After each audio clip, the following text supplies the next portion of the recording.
أشهد أن لا إله إلا الله وحده لا شريك له وأشهد أن محمدا عبده ورسوله أما بعد فأعوذ بالله من الشيطان الرجيم بسم الله الرحمن الرحيم الحمد لله رب العالمين الرحمن الرحيم مالك يوم الدين إياك نعبد وإياك نستعين اهدنا الصراط المستقيم صراط الذين أنعمت عليهم غير المغضوب عليهم ولا الضالين وإذا جاءك الذين يؤمنون بآياتنا فقل سلام عليكم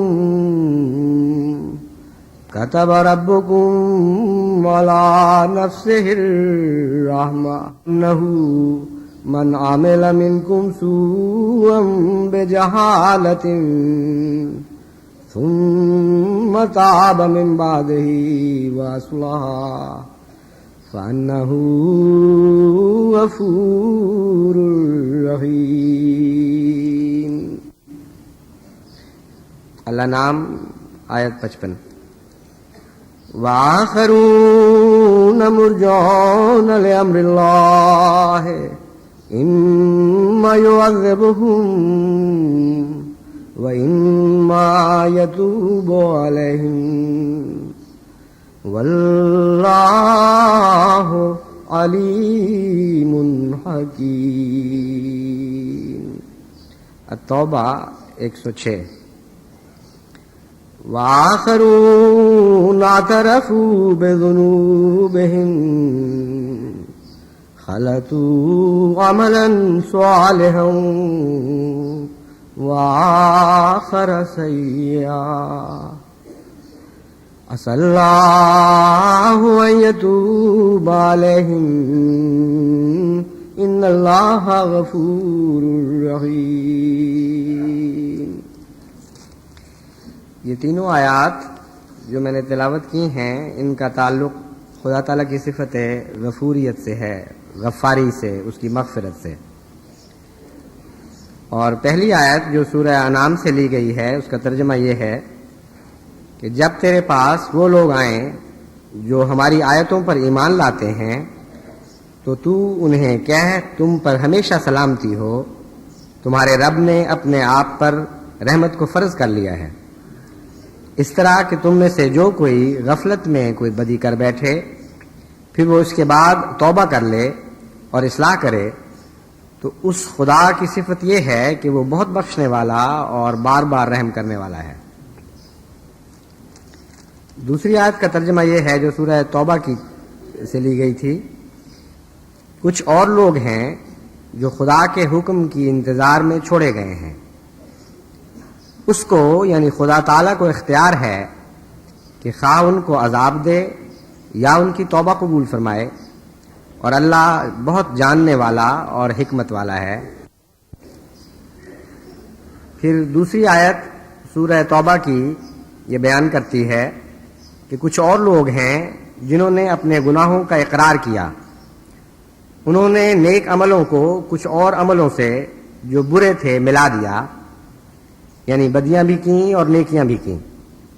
قریب ہے کہ اللہ تعالیٰ ان پر فضل فرما دے، یعنی جسے ہم محاورتاً یہ کہہ سکتے ہیں کہ بعید نہیں کہ خدا تعالیٰ ان پر بھی فضل فرما دے. اللہ بہت بخشنے والا اور بار بار رحم کرنے والا ہے.